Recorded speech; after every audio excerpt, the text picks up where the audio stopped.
So karon I will ask you, kinsa diri nagsugod na og desire nga by year 2024, gamiton jud ka pag-ayo sa Ginoo. Imong mga kaila kay maluwas sila, imong pamilya kay madala gid sila sa tiilan sa Ginoo. Apil imong mga friends, nagsugod na kag gunahuna ana nga mightily, extraordinary, mightily pinasahi ang paggamit sa Ginoo sa imo for the next year to come. Kinsa nag-desire ana? Itaas na to ang kamot kay i-recognize na sa Ginoo og i-bless sa Ginoo imong desire ayaw kahadlok. Yes, I declare nga desire nimo sa spiritual nga aspect sa imong kinabuhi mahitabo gayud igsuon sa maabot nga tuig. Og dili ta muundang igsuon hangtod sa katapusan masipag unsay mahitabo sa kinabuhi igsuon di gyud ta muundang pagpamuhat o pagbuhat sa toong purpose dinha sa gingharian sa Ginoo.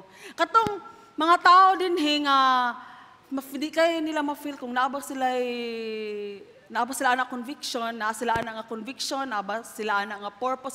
Pastora, bugat raman kaayo pastora oy. Madala sa tiilan ang ako ang pamilya, marag gahi kay sila pastora. Ang gagahi silang panga kay grabe gyud kaayo. Well, brothers and sisters, have faith in the word of God. Kay dili ikaw ang mamuhat. Ang imuhalang part ani igsoon sa harvest, mutuo. Mutuo, mo declare, and then ang Ginoo na ang mamuhat sa ilang kinabuhi pinaagi sa word nga ilahang madungog sa preachings or pinaagi sa imuha. And before we proceed dig deeper to our teaching today, as workers in the kingdom of God, kailangan ka makabalo unsay biblical truth about harvest. Kay para, dili ka ma-surprise pag abot sa unahan. Dili ka mo question ba? Dili ka mo doubt sa imuhang pagtuo. Matingala ka, nga naman Lord, I've done everything. Gibuga na ako ang tanan, nagbuga na kong kalayo, nagbuga na mi kalayo, pero nga nung ingon animan ang nahitabo, Lord. Gibuhat na mo ang tanang consolidation, tanan, Lord, sakripisyo, tanang gugma, tanang wisdom, sinakusa ko nga wisdom, gibo na mo, Lord. Nganong ingon anak man ang outcome, nganong dili man sa tanang panahon muuyon siya igsuon sa ato ang pinakagusto nga outcome. Well, kailangan ka makabaloon sa biblical truth about the harvest in the kingdom of God. Ug mabasa nato siya sa Matthew 13:3-8, pamalandungan nato igsuon, explanation sa parable of the sower. Matthew 13:3-8. Now listen to the explanation of the parable about the farmer, si God, planting seeds, iyang pulong.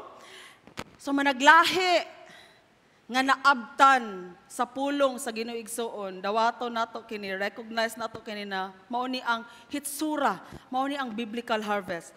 The seed that fell on the footpath sa dalan represent those who hear the message about the kingdom and don't understand it. Dawato na ito igsuon, nga naay makadungog, pero wala kasabot.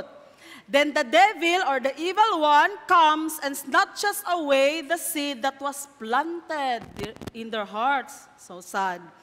Verse 20, the seed on the rocky soil, sa batuan, no, napoy kasing-kasing tao ni siya, klase, managlahi nga tao, na ganina, tao nga murag naa sa dalan, represent murag dalan. Karon, rocky soil, batuan, represents those who hear the message and immediately receive it with joy. Malipayon sa sugod, no, nakasabot sa sugod.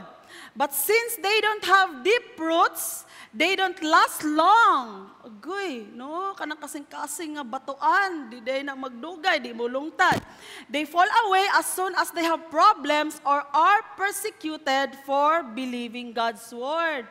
Na mga problema, na mga pagsulay, dali ra nakawat sa demonyo ang pulong sa Ginoo sa ilang mga kinabuhi. Then the seed that fell among the thorns, sa mga sampinitan, represents those who hear God's word, but all too quickly the message is crowded out by the worries of this life and the lure of wealth. Pag ang kasing-kasing kay murag sampinitan, Pag na mga kabalaka sa kinabuhi, pagpanintal sa kwarta, ug sa kadato, agoy, malumos di ay, igsuon. So, no fruit is produced. So, mao'toy downside, mao'toy negative side, igsuon. Sa biblical harvest, nag-exist din na ingana. But, the positive side, the good side, igsoon, dirita mag-focus karon that the seed that fell on good soil, maayo nga kasing-kasing, nabag-o nga kasing-kasing, giusab, pinaagi kang Kristo, represents those who truly hear and understand God's word. And the result, and they produce a harvest of 30, 60, or even 100 times as much as had been planted. Ug mauni ang truths about biblical harvest, brothers and sisters. The first truth is, everyone has their own choice even after hearing the gospel. Again, everyone has their own choice even after hearing the gospel. Magtinaunsa man igsoon, di gyud ta muundang sa pagsabwag sa liso, sa pulong sa Ginoo. Di gyud ta ma-discourage. Di gyud ta muundang igsoon, but on the other side, dawato nato nga ang tanang tao na sila'y free will. Mupili kung ilahabang gunitan ang pulong sa Ginoo hangtod sa kahangturan. Na ay choice ang tanang tao igsoon. So dili ka dapat ma-stress. Dili ka dapat ma-discourage. Nga dili magpadayon sa pagpamuhat tungod kay naay mga tao nga dili mo pili sa kamatuoran. Mupadayon ka igsoon, masig unsay mahitabo sa kinabuhi, mupadayon ka sa pagpamuhat, kauban ang Ginoo sa iyang gingharian, tungod kay tan-aw nimo ang mga tao nga mupili sa Ginoo. Sama sa gibuhat ni Kristo, igsoon. Kabalo man siya nga i-reject siya.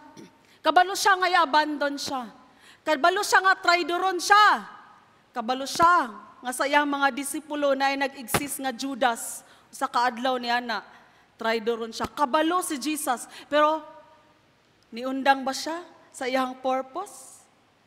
Niundang ba siya sa unsay angay niyang buhaton igsoon? Wala niundang si Jesus. Kay kabalo siya sa unahan. Kung naay mo reject sa iyaha, naay mo abandon sa iyaha, naay mo betray sa iyaha, naamampuy mga tao nga loyal. Mupili sa iya hangtod sa kahangturan nga di gyud ikambyo. Di gyud ikambyo ang pulong nga ilahang nadungog sa bisan unsa nga pagpanintal, pagsulay sa kinabuhi. And the next truth is, the devil is active in stealing the word of God from people. First, everyone has their own choice even after hearing the gospel. And the second truth about biblical harvest is, the devil is active in stealing the word of God from people. Maabtikon. Makusganon ang demonyo igsuon nga manalsal, manghunghong sa mga tao. Naapay choice ang mga tao nga i-reject ang pulong sa Ginoo ug naa pa gyud demonyo nga motintal sa ilaha igsuon nga mopalayo sa Ginoo. Kita nga buhi pa, di kay nato ma-appreciate, di kay nato makita ang nagapanghitabo sa spiritual realm. Pero ang reality igsuon, karon even right now nga nagapaminaw ka dinha, existing ang buhat sa kaaway nga mukawat sa pulong nga imuhang nadungog. Mao nang dili ka matingala nga naay mga tao nga murag maamnesya. 20 years, 10 years, 30 years na nga Christian, pero masyak ka usa ka adlaw ni ana, murag nakalimot sa pulong sa Ginoo igsuon, kagikawat sa demonyo. Ug ang pinaka-dangerous, brothers and sisters, nga pagpangawat nga buhaton sa demonyo sa ato ang kinabuhi, kanang mo claim gihapon ta nga Christian ta, pero ato mga kasing-kasing kay nahimo ng kalos, gikubalan na, unya gamito nato ang pulong sa Ginoo to justify our sinful nature. Na instead mo humble down under sa authority sa gospel, dangerous ka igsoon mo abot sa journey, moabot ang tao sa takna nga di na siya magpangurog sa pulong sa Ginoo. Nga kaya na niya gamiton ang pulong sa Ginoo nga walay repentance, nga walay remorse, brothers and sisters. Ug dili mahadlok mo gamit sa pulong sa Ginoo covering the sinful nature. Mao nay pinakalala. Mas arang-arang, wala may arang-arang no, pero mas arang-arang pa ang tao nga ni backslide tapos mobalik sa Ginoo magpaubos under sa authority sa Ginoo. Kaysa tao nga gikawat ang pulong sa Ginoo and then gamiton na ang word sa Ginoo to justify their sinful nature. Nay managlahi nga choice according sa word sa Ginoo igsoon. This is the reality. O kailangan makabalutaan ni kay para sa sunod tuig makapangandam ta og magamit ta pag-ayo sa Ginoo sa iyang gingharian. Gusto man kaigsoon nga magamit sa Ginoo mightily and extraordinarily. Kailangan ma-open imong eyes ani nga naay nagapanghitabo nga ingon ani sa spiritual realm. Nga depende sa choice sa mga tao igsoon, mamuhat ang Ginoo, then naapoy demonyo nga mamuhat sa kinabuhi sa tao. And the next reality is real spiritual growth will happen only to those who listen and obey. Katong mga nag-desire nga gusto ka gamiton sa Ginoo mightily, extraordinarily, gusto nimo maluwas imong pamilya, imong mga kaila, mga friends nimo gusto nimo maluwas by next year, please, we need to receive this, we need to accept this, that real spiritual growth will happen only to those who listen and obey. Ang spiritual growth, igsoon, dili siya subjective. Dili siya subjective. Ug moingon mi sa imo karon, this is real spiritual growth. Nabag-o ka, nausab ang imong kinabuhi, mangalagad ka sa Ginoo, ug magamit ang imuhang kinabuhi mudalag ka bag-uhan ngadto sa ubang tao. That is not subjective. That is Bible. That is real spiritual growth. If you want that kind and biblical spiritual growth, brothers and sisters, you need to listen and obey the word of God. Kaya ang pulong sa Ginoo igsoon, may mo siyang powerful, may mo siyang effective sa imuhang kinabuhig tinud-anay. Kung naminaw ka o nituman ka niini. Kumpleto dapat ang rekado igsoon. Sama sa mango float. Unya, sa New Year. Dili ka makaingon nga mango float ra na kung walay mangga. Puro lang biskwit o cream. Puro lang biskwit o condensed milk. Dili na siya mango float. Kailangan ang mango float na agi mangga. Bahalag aslom, basta na agi mangga. Kay mango float, guna siya. So, real spiritual growth, matawag na siya igsoon nga real spiritual growth kung naminaw ka o gituman nimo ang imuhang gipaminaw. Dili ka makadungog igsoon kung di ka maminaw. Dili ka mo grow spiritually kung dili ka maminaw igsoon.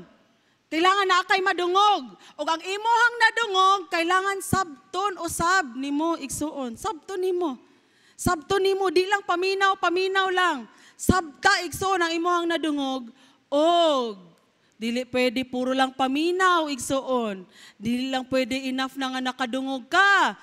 Tanan nimong nadungog sa pulong sa Ginoo, kailangan tumanon nimo kini. Para murag dili gimino ang imuhang Christian walk. Nga sige kag declare, these things will happen to me. Ma-reach out ako ang family. Nay mga tao nga maluwas, pinaagi sa akong kinabuhi. Grow pagyud ko din na sa gingharian sa Ginoo. Nagtuyok-tuyok na lang, mura naggimino. Pero wala nagapanghitabo, kay naaday kulang sa rekados igsoon. Listen and obey. Magkuyog yun ng duha. And right now, what are the attitudes that we need to take in order to become truly part of God's great work? Kitang tanan nag-desire. We want to become part of God's great work in His kingdom. Labi na karon sa katapusang mga adlaw. Labi na karon sa pagpamupo sa Ginoo, sa pagpili, pagpangani sa Ginoo. kinsay iyaha o kinsay dili iyaha igsuon. Gusto na to maging part ana, amen? What's the sense of serving God and following God and then in the future not being part of His great work? Di ba? Di ba? Mahimong nonsense. Kinsa pa din nag-serve sa Ginoo, nagasimba matag Domingo. And then dili gusto maging parte sa gingharian, sa dakong buluhaton, sa gingharian sa Ginoo. Di ba kita mang tanan? Basig unsay kaya natong buhaton through prayer, through giving, through service, through anything that we can do for the work of God. Gusto ta maging parte kay Kristiyano ba yata? Amen? And I will give you three very important attitudes and qualities that we should embrace para sa umaabot nga tuig, dili na passive. Dili na passive ang imuhang Christianity. Maparte na kaigsoon sa active nga pagpamuhat sa gingharian sa Ginoo. First, please remember, ayaw jud ni kalimti, sarog malimtan nimo. First, focus. Ay kalimti ang focus ha, kay focus gani. Number 1, quality attitude igsoon. Kung gusto ka mamuhat pag-ayo sa ginghari, mga lagad o tinud-anay, dinha sa Ginoo, you need to focus. Ihatag nimo imong 100% attention igsuon sa butang nga pinaka-importante. Ma-relate nato sa imong hinigugma dinha sa tapad-tapad nimo sa gilid-gilid. Di ba tungod sa grabe nag-uros-uros nimo nga affection, ang uban wala daw, 31 na. Sige lang, basing next year gang, naglingi manggod siya. Naglingi sila ba, oy, beshi manin ako nga friend.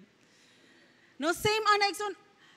Pag makatanaw ka sa imong hinigugma, na kay affection, na kay passion ana nga tao, nag-uros-uros imong gugma, di ba?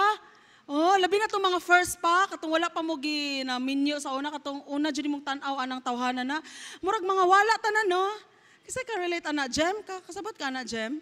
Kaslo na ba ka karong March? Kailangan na experience na nimo.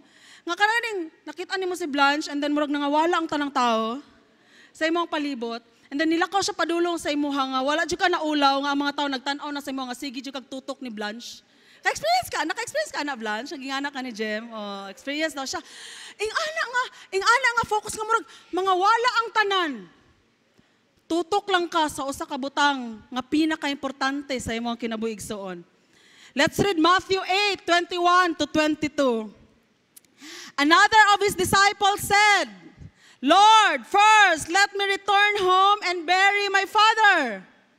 Oh, gusto pa niya ilubong iyang amahan. Pero giingnan siya ni Jesus. But Jesus told him, follow me now. Ora mismo, sunod sa akwa, ora mismo. Let the spiritually dead bury their own dead. Pag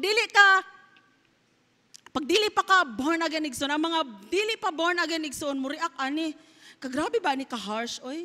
Kagrabe ba ni ka-insensitive nga pagpamulong?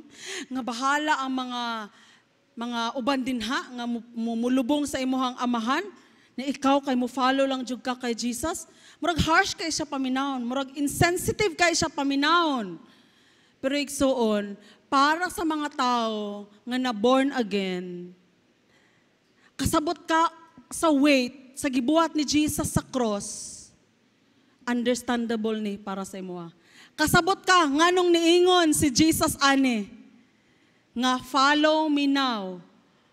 Ayaw na sige kawilig, uban pang mga butang din ha. Sunod na sa ako karon dayon, kay mao ni pina, ka-importante. Para sa imo igsoon, nga na born again kag tinud-anay, dili ni harsh. Dili ni si Jesus being harsh and being insensitive.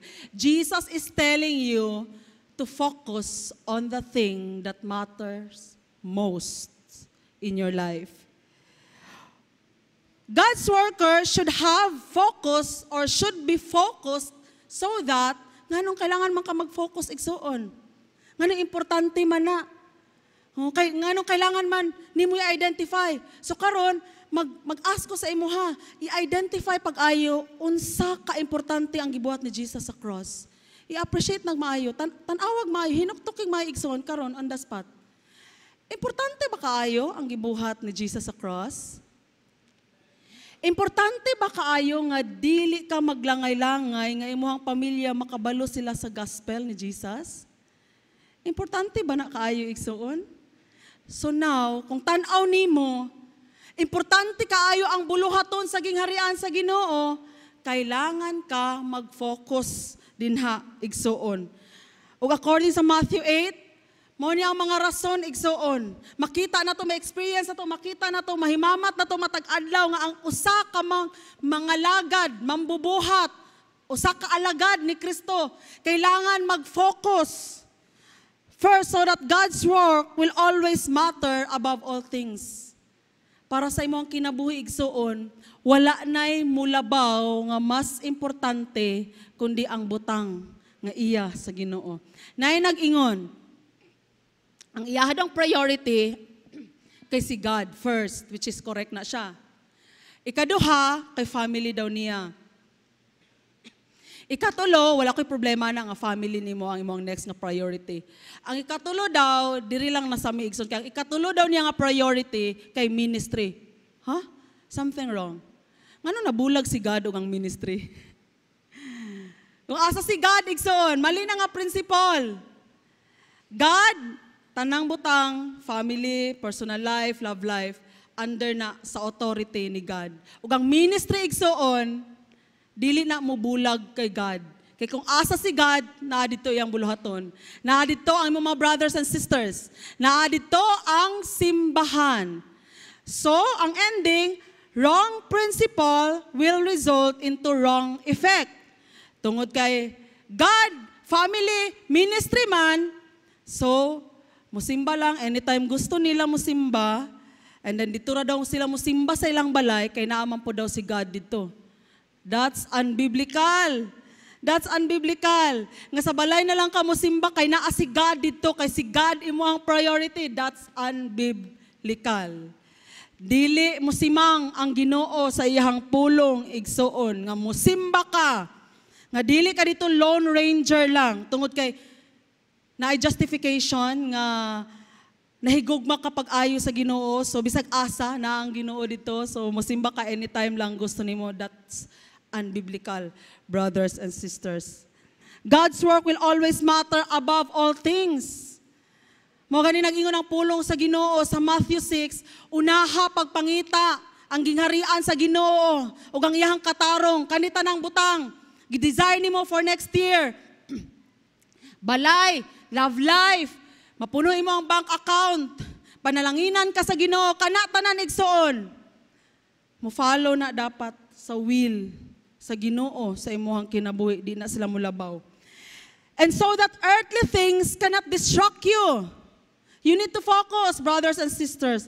If you believe in eternity, that anytime we will die or mubalik ang Ginoo, and duha lang ato ang destination, heaven or hell, then earthly things should not distract you. Dili nimo i-allow igsuon nga by next year, kung this year na-distract ka sa mga earthly, mga kalibutanhon nga mga butang, please, next year, ayaw pag-remain din ha. Kailangan ka makahawas din ha igsuon, because as a Christian, that is not your real life. Magbantay ka igsuon.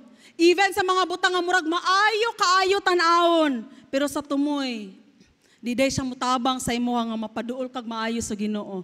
Mga opportunities sa kinabuhi. Grabe kay ka nag-desire nga ma-promote sa trabaho.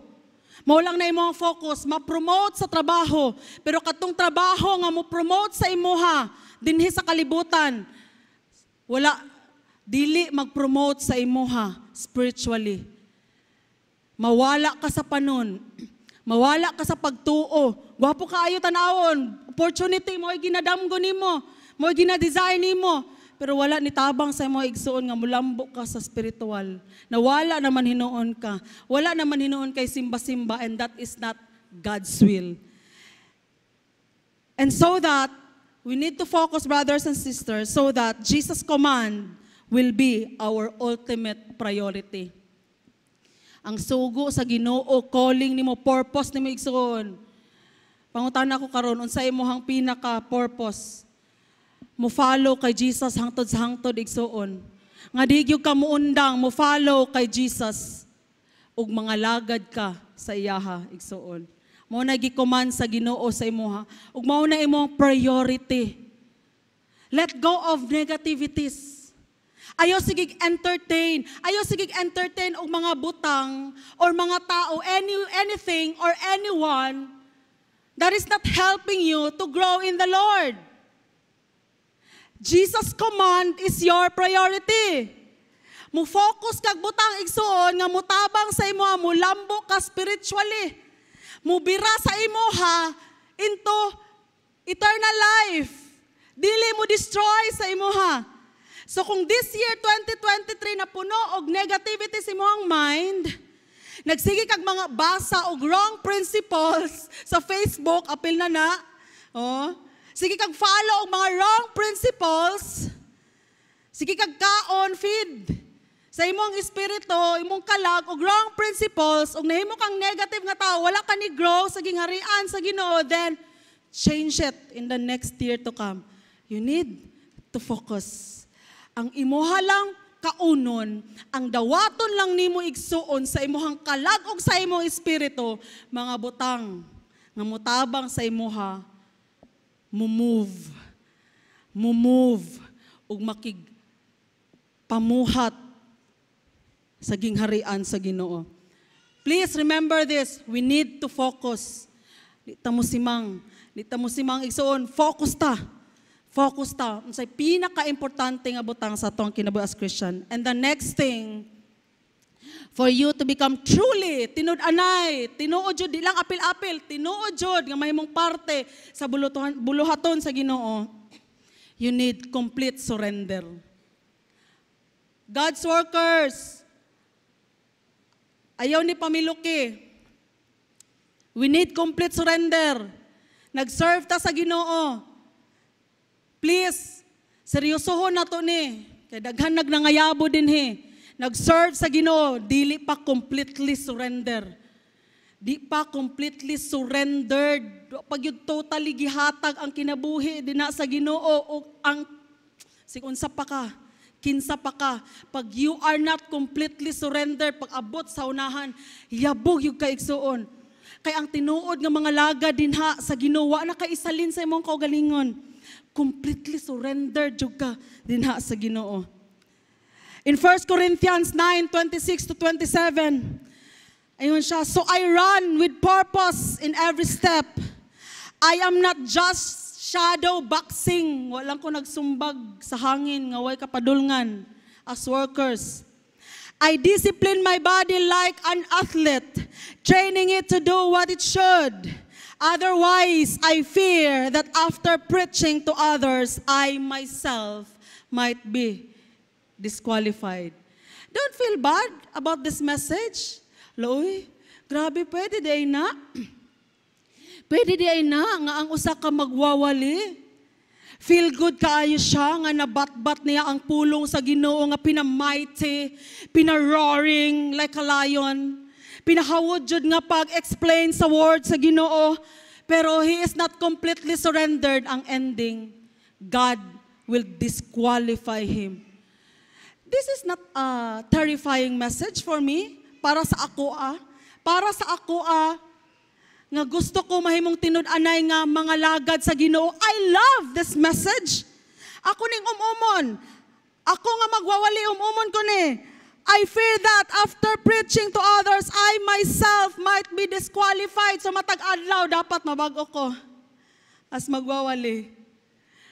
As servant sa Ginoo, kailangan matag-adlaw, mabago ko para hindi ko ma-disqualify sa himaya sa Ginoo.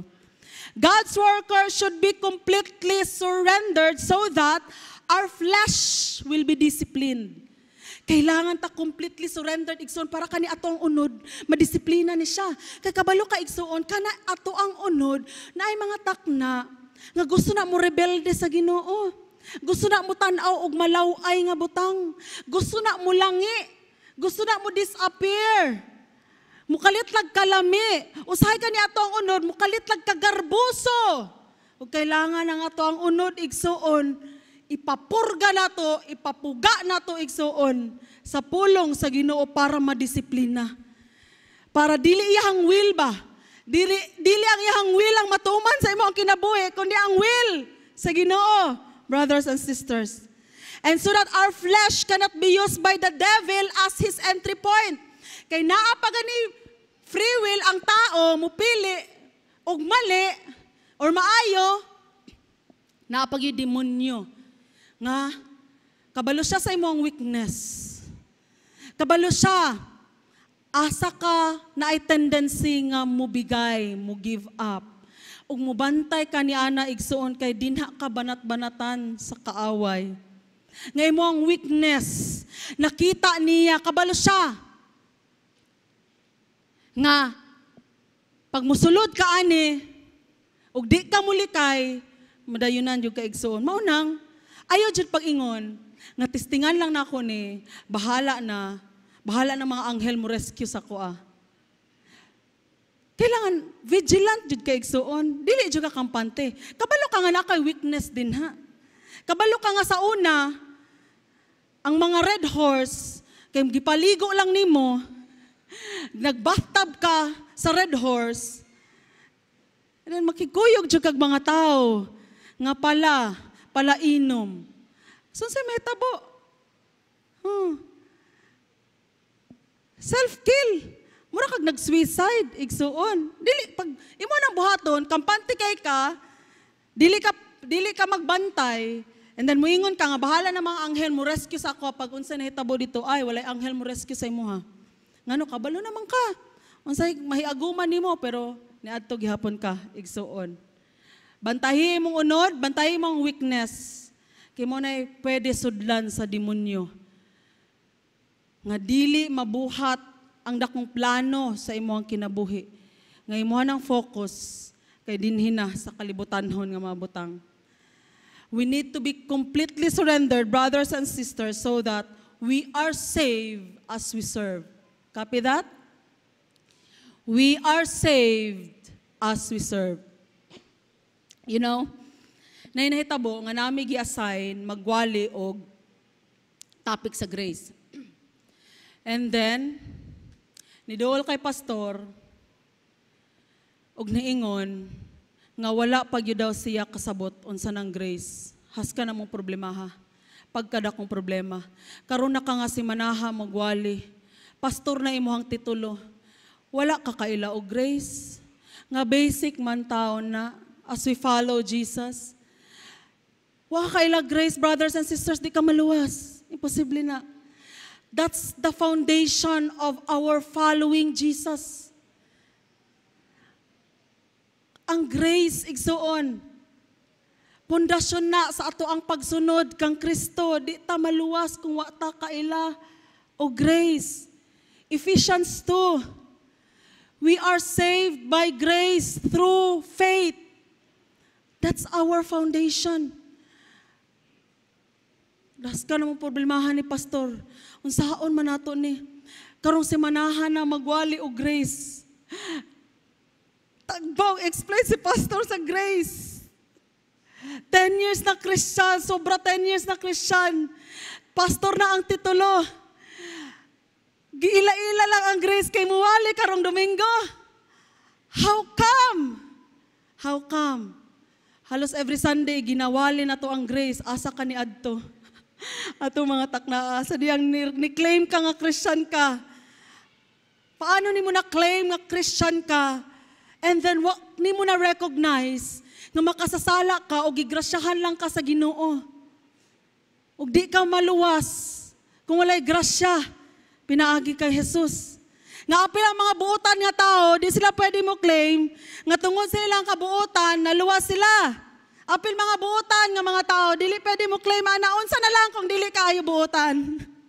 Unsa na lang kung dili buutan ang tao nga ni wala kaila sa grasya. That's a big delusion, brothers and sisters.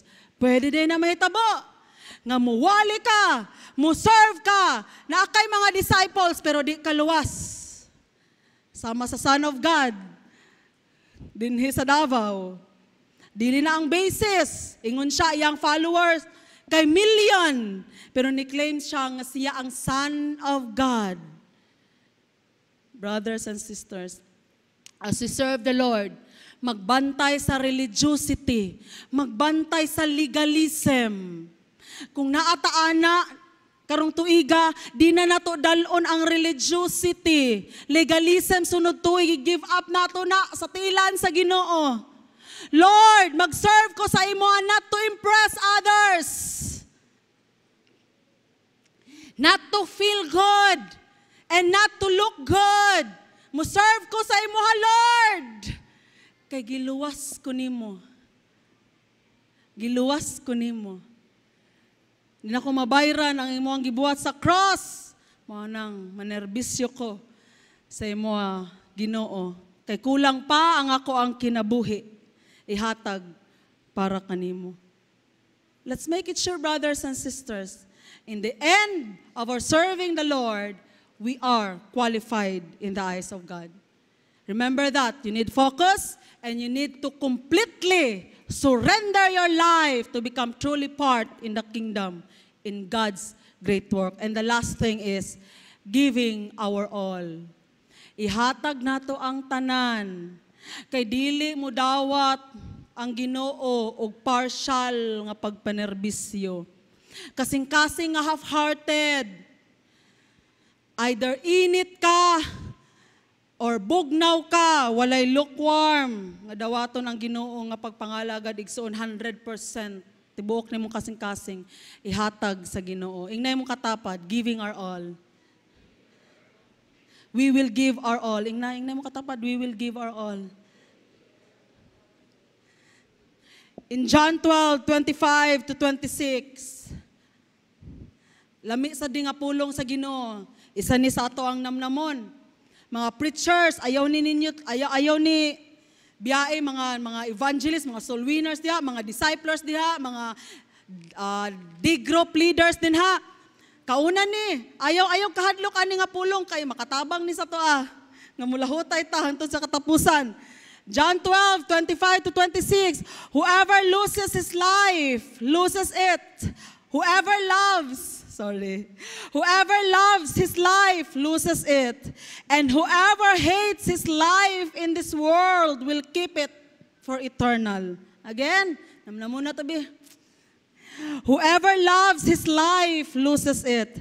And whoever hates his life in this world will keep it for eternal life. If anyone serves me, he must follow me. And where I am, there will my servant be also. Again, ikaw ni igsoon. God is talking to you. Ana si Jesus, where I am, there will my servant be also. Kung asa daw si Jesus, to asad ka. Manay gusto niya may tabo sa maigsoon. Gusto ka man lang mga lagad sa Ginoo? Pasabot ana igsoon, kanang niingon ka, kanang ni-desire ka nga gusto ka mga lagad sa Ginoo igsoon, kung asa mo adto si Jesus, to asad ka. Mukuyog ka sa iyaha. If anyone serves me, the Father will honor him. Wow, amazing promise. Habalo mo, lami kayo, nindot man claim sa mga promises sa Ginoo na He will prosper you. Ako, gina-claim po na ako na. Oh, labi na karong panahon na. We always declare every day nga i-prosper sa Ginoo ang isimbahan financially. Nga by next year, mag-remain gihapon ta aning lugara. Nga mukabat sa 60,000, 62,000 ang renta. Siyempre, declare yung gana. Pray yun na nimo. Pero walay makalabaw sa eternal promises sa Ginoo.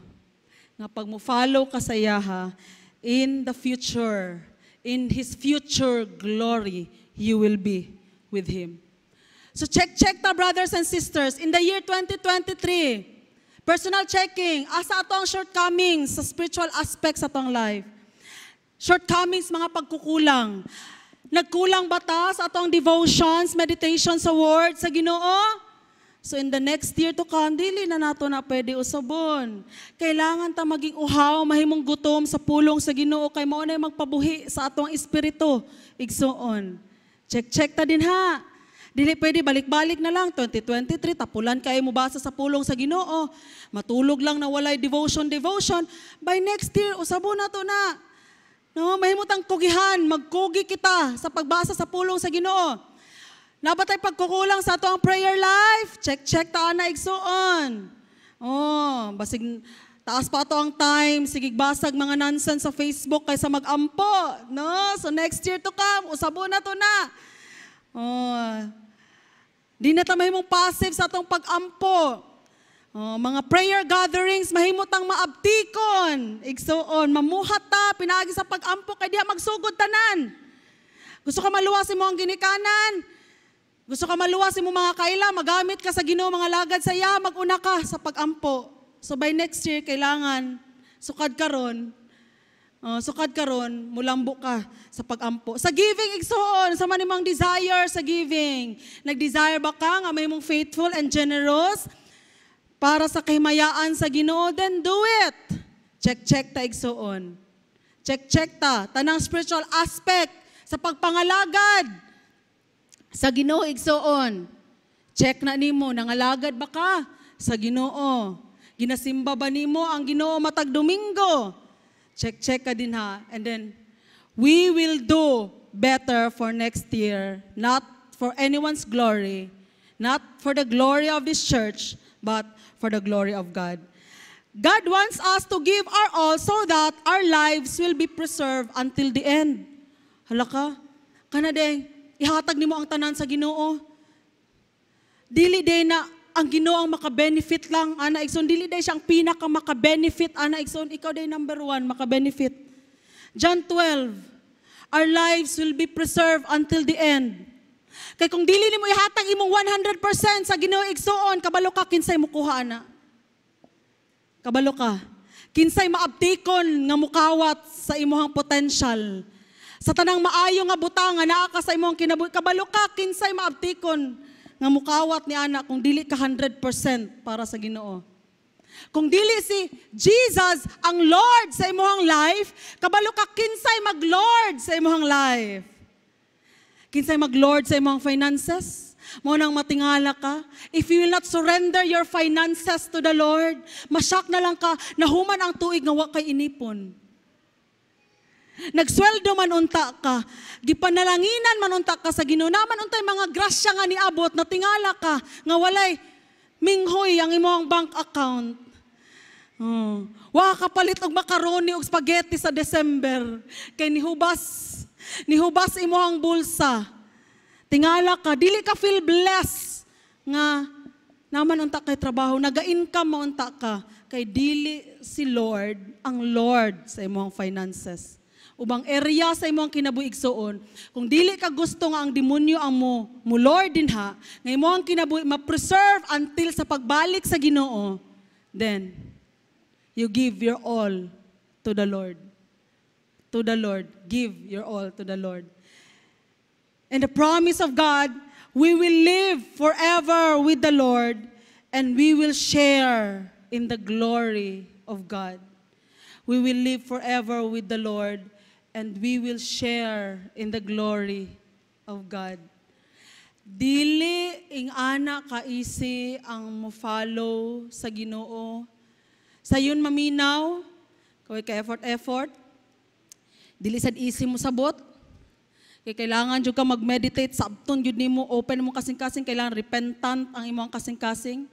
Ug dili ing ana kaisi mo-obey sa Ginoo igsoon kay makigubat ka nato ang kalibutan. Tanang tentasyon sa kalibutan, tanang pagsulay sa kalibutan, tanang discouragement nga pwede gamiton sa demonyo igsoon. Makigyera ta ana. But the good thing is naasa to ang alas. Kay naasa ato ang espiritu sa Ginoo. Naasa ato ang Holy Spirit igsoon nga maoy nag-una sa ato . We will never use our strength in serving the Lord. Kanunay atong desire sa pagpangalagad sa Ginoo. This church, by next year, we want this church to be used mightily. Extraordinary nga paggamit igsoon para sa kahimayaan sa Ginoo. But we are not pressured with that. Kay before pana siya buhaton, namuhat na daan. Before pa ta physically mamuhat, nag-una na ang Espiritu sa Ginoo. Namuhat, advance. Nag-advance igsuon o pamuhat ang Espiritu sa Ginoo. So karon, no doubt, tanang naminaw karon, tanang nag-exist diri, apil tong naa sa online. Please encourage your disciples to watch the message today because amo aning gi-intend ni pastor para ma-ready ta for 2024. Dili kaon atong readiness unya igsuon for 2024. Pakapin lang ng mga pagkaon. We thank the Lord for all the blessing. Pero gina-ready ta through the word today, gina-ready ta to battle for the next year to come. No doubt, gipili mo sa Ginoo. Gipili ka sa Ginoo. Bro, sis, gipili ka sa Ginoo. Nga mamuhat kauban namo. Gipili ka sa Ginoo. Mga lagad kaniya. Ang nagmatter na lang ani igsuon kung mutuo ba ka or mo-respond ba ka. Okay? No doubt, gipili ka sa Ginoo. Dili ordinary ang imuhang life. Daghagbuhaton ang Ginoo nga astonishing nga milagro pinaagi sa imuhang kinabuhi. Ang magmatter na lang igsuon kung mutuo ba ka o mo-respond ka niini. Word to remember? To become truly part of God's great work, we need to choose to give our whole life for it. We give our all for the only thing that is imperishable. Earthly concerns become nothing compared to heavenly rewards that await those who listen and obey the Lord. Amen.